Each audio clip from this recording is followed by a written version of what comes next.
Hello and welcome back to another thrilling recap.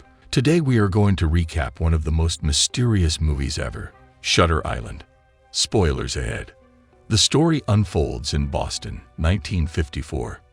Teddy, a marshal, and his new partner navigate the sea. Teddy shares the tragic loss of his wife in a fire as they head to a mental hospital for criminals. Upon arrival at Shutter Island, they are welcomed by the deputy warden, and other police wardens observe them intently. The warden escorts them into the mental facility, emphasizing the forbidden Ward C, the most dangerous.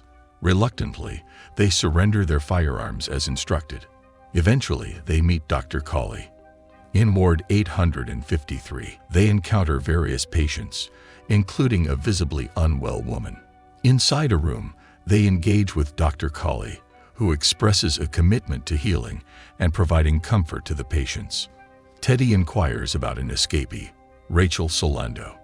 The doctor said that Rachel drowned her 3 kids, placed them on their dining table, and had dinner right after. She's criminally insane. Teddy experienced a fleeting flashback, making him dizzy. The doctor explained that Rachel perceives the institution as her home, and they are unsure how she escaped her cell. The marshals searched her room for clues to her whereabouts.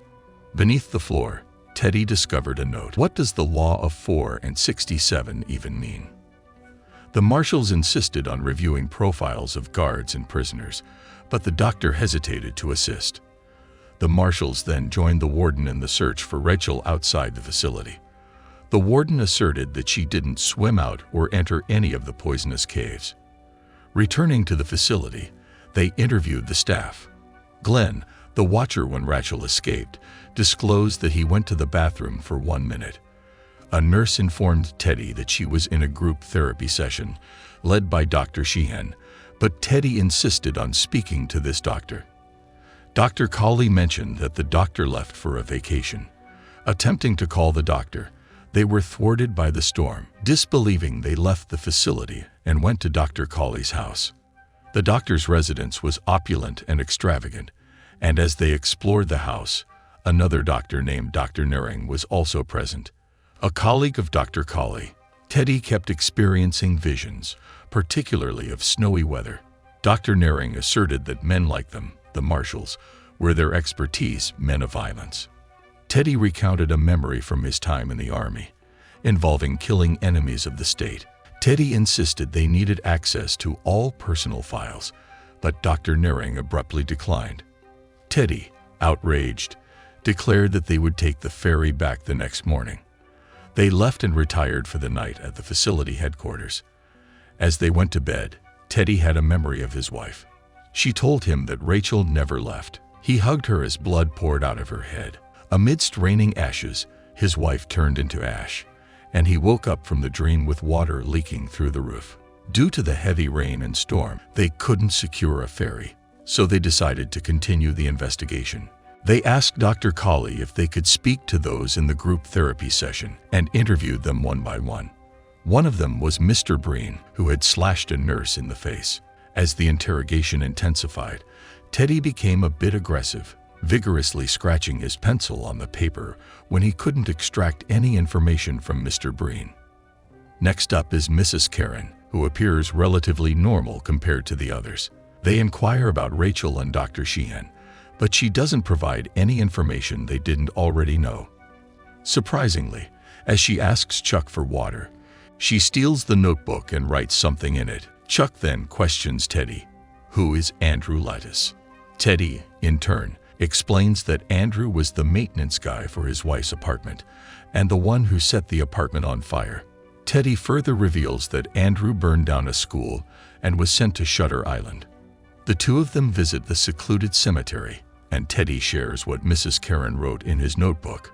Run. This place is really sketchy. Fuck! We gotta get it done! They choose to seek refuge temporarily in a cabin in the woods. Teddy reflects on the war and recalls the frozen bodies he witnessed. He and his comrades killed hundreds of enemy soldiers who had surrendered, a massacre rather than warfare. Teddy insists that Shutter Island is experimenting on prisoners' minds, conducting human experiments. He plans to investigate, but Chuck is unsure if it's a good idea. Chuck suggests that the higher-ups on Shutter Island deliberately wanted Teddy to come. Teddy insisted that they needed to leave the island. Sneaking into a doctor's meeting, Teddy and Chuck learned from Dr. Cawley that Rachel Solando had been found. They visited Rachel's room and questioned her about her whereabouts. She recounted making breakfast for her kids and thinking of Teddy. Tearfully, she hugged Teddy, insisting that she needed to bury him, questioning who he really was. Returning to Dr. Cawley's place, Teddy experienced a severe headache and looked pale. Dr. Cawley provided pills to alleviate the pain and a bed for him to rest in. As he slept, Teddy noticed a high-ranking officer observing him. Memories of the mountains of corpses from his last war flooded his mind. He then saw Andrew Lettis seated on Dr. Nering's couch and Rachel with her deceased children on the bloodied floor. Teddy placed one of Rachel's children in the lake alongside a bloodied Rachel. Upon waking, he saw his wife, who informed him that Andrew was alive. Then he woke up again, now in reality. Teddy and Chuck ventured outside, discovering the patients in disarray. Amid the chaos, they stealthily entered Ward C, hoping to find Andrew Lettis. Encountering an officer, Teddy expressed a sense of Andrew's presence. Suddenly, a bald man appeared, and they gave chase. Teddy was attacked from behind, but he fought back, trying to choke the bald man. An officer intervened, and Chuck assisted in returning the prisoner to his cell. As Teddy roamed through the ward, he overheard a man whispering the name Lettis.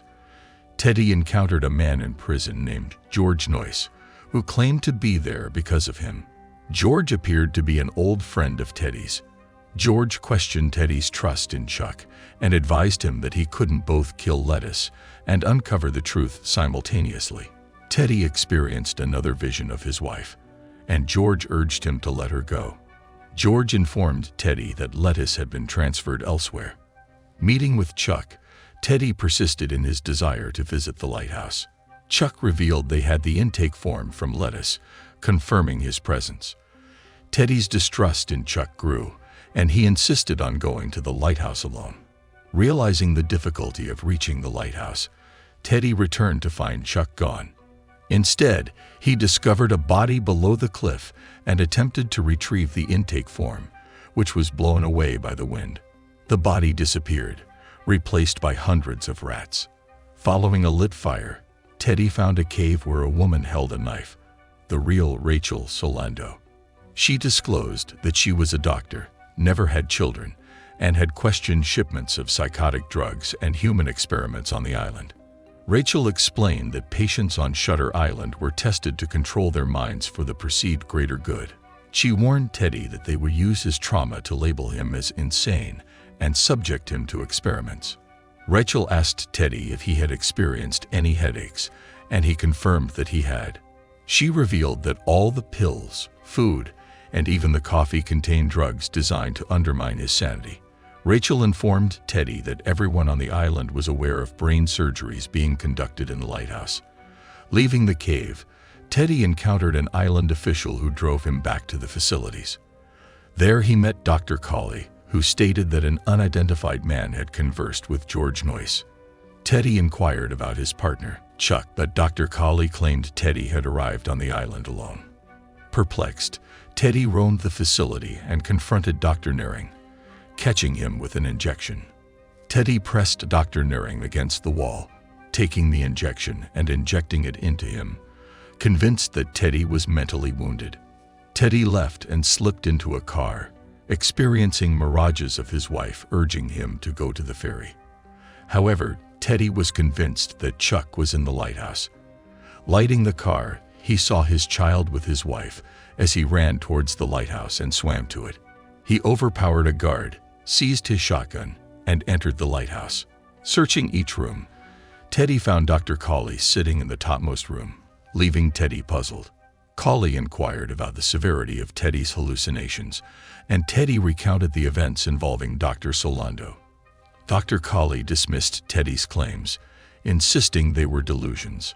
Shockingly, Cawley revealed that Teddy had been on the island for nearly 2 years, undergoing treatment. The revelation added a profound twist to the unfolding events.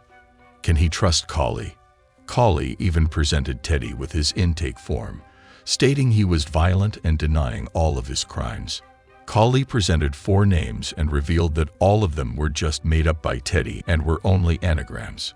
Cawley also revealed that Teddy's real name is Andrew Lettuce, and he insisted that Teddy tell him that he created another self to escape from his crimes. Cawley said that he was their most dangerous patient and even beat George Noyce. Then suddenly, his partner Chuck came into the room with his suit. Teddy, who was absolutely disgruntled, asked Chuck who the hell he was, and Chuck told Teddy that he was his primary psychiatrist for the past 2 years. He is Dr. Sheehan. Cawley also revealed that they let Teddy wander for 2 days to conduct his role play and to bring him back to sanity. Teddy, now revealed as Andrew, stole the gun from Cawley and threatened to shoot them. He shot Cawley right in the chest, but it was just a toy. Cawley revealed that Teddy's wife drowned their own kids, that his wife was really Rachel Solendo, the one who drowned her kids, and that those kids were Teddy's. Andrew held the pictures of his kids, and once again, he saw his wife and his daughter as he now remembered what really happened to him. He went home one day and found his wife, Dolores, sitting beside the lake. His wife with wet clothes kissed him, and Andrew wonders where the kids are. He then saw bodies in the lake, the bodies of his children floating in the lake. He tried to revive them as he mourned, cried in agony, and shouted. He carried them, laid them side by side, as he couldn't comprehend what happened. His wife insisted on putting them at the table to make them their dolls, and said that she loved him. She also said to set her free. And then Andrew shot his wife as he cried, blood pouring on her body. He went back to reality and woke up and admitted that he killed his wife and murdered his children. He admitted that he made up the name of Rachel Solendo. Andrew told them that Dolores, his wife, said that there was something wrong with her brain, and he just ignored it. Cawley said that Andrew needs to accept reality and not go back to his delusions. Andrew committed his crimes, but as soon as he went outside and met Dr. Sheehan, he recognized him again as Chuck, and he is once again convinced that something is wrong with Shutter Island. Dr. Sheehan signaled to Cawley that Andrew had gone back to his delusions and led him in the custody of the warden to conduct a lobotomy. Andrew said his final words to Dr. Sheehan, which would be worse, to live as a monster or die as a good man. These words seem to indicate that Andrew purposefully addressed Dr. Sheehan as his partner Chuck to get his death sentence. The movie ends as we are left with so many questions. What was your most shocking revelation or unexpected twist in Shutter Island? Share your thoughts in the comments below and make sure to subscribe. See you in the next video.